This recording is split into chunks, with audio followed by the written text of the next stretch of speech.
Good morning, it's time for sports. It will be an historic day in the Bahamas as for the first time the North American, Central American and Caribbean Athletic Office will be housed in the 242. The official opening will take place this morning at 10 o'clock at the Thomas A. Robinson Stadium. Then Bahamian Mike Sanch will take office. For him, it's a great moment not only for the region but for the Bahamas in particular.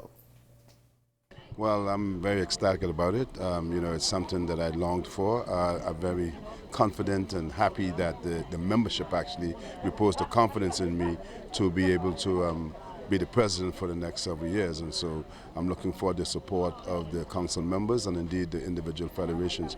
We had a very good day of council meeting. It was very interactive, and we have some plans that we'll be sharing later on to ensure that our region stays the #1 region in terms of performances. And so that's my goal, that's my objective, with the support of the member federations.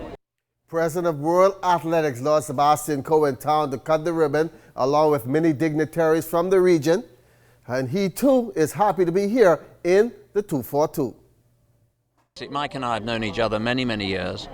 We're old enough, I'm now carbon dating both of us. We were on the international circuit together, and it's great that a friendship that started in athletics, in competition, has now been cemented in our roles, and I'm delighted that Mike is the NACAC president. We will work very closely together. We see the world in the same way, and we see athletics in the same way. This was the scene Monday at the Thomas A. Robinson Stadium as hundreds of athletes went through their training sessions. Lord Coe looked on with amazement at the number of young athletes taking part in the sport which he leads. It is so comforting as the president of an international sport just to go to somewhere where the sport that you love and you've trained in and you've raced in and you've worked in has such a local passion. And to see that stadium full of young athletes of every age and every ability, and to know that actually there's such immense talent coming through, and our challenge is to make sure we keep it in the sport, we keep that talent developing. What was your message to the kids? My message to the kids was thank you. Thank you for choosing athletics. Thank you for dedicating your evenings to our sport. To thank you to the coaches, and the advice to them was to listen to their coaches. Their coaches are going to play a really important role in their lives, not just as coaches, but will also help them make good decisions about other things in their lives, because we can't just see sport as a microcosm. It really is something that can give social skill and confidence to young people. Also impressed with what he saw was former world record holder in the triple jump, Willie Banks, the American who was used to seeing athletes training in masses, called this an eye-opener. When I saw all these kids, I was really surprised. I'm used to seeing a track where there's a few kids here, a few kids there, and then when I came out here to this track, I was just totally surprised at how many kids and how many young people were just running around and jumping and doing all the things necessary to become better athletes. And it made me understand that this sport is a special sport, and it has a huge future if we can just keep these kids involved. So thank God for the Bahamas and the work that everybody's doing out here on the track. Well, many Bahamians are wondering if the World Relays will ever call the 242 home once again. And Lord Coe addressed that matter in his interview with ZNS Sports.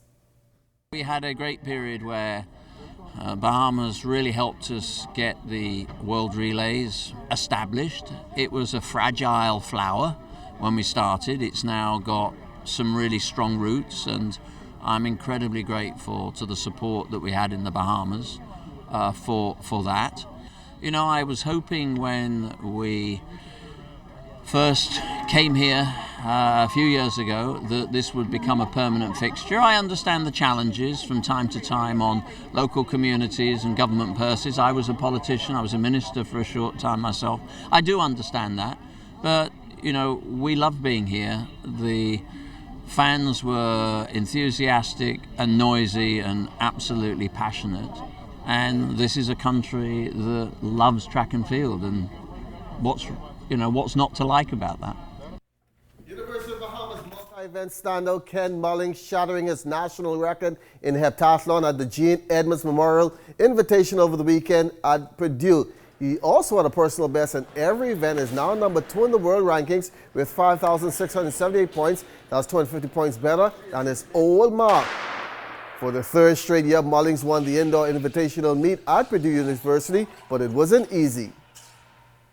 He didn't take a lot this time because the competition was way more stiff. I wasn't leading the competition until the last minute, so it really was do or die to be aggressive, to really push through and hold form.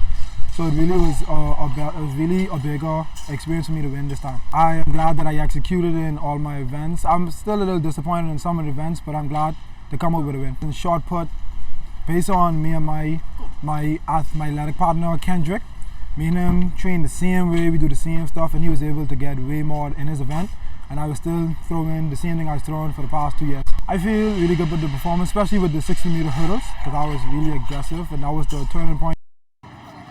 Didn't take the lead until the final day after an impressive clocking of 8.08 seconds in the 60-meter hurdles. Now his training partner, that is Kendrick Botway, was not the only Mingos impressing at Purdue either. His fellow teammate, like I said, Tali Kenneth Thompson, led the competition throughout all day one, but all Mullings was stronger in events on the final day. Thompson takes second spot with 5,636 points. She has 42 points behind Mullings. That's the third best mark in the world, setting up a great matchup later on this year between the two as they hope to make the World Indoor Championships.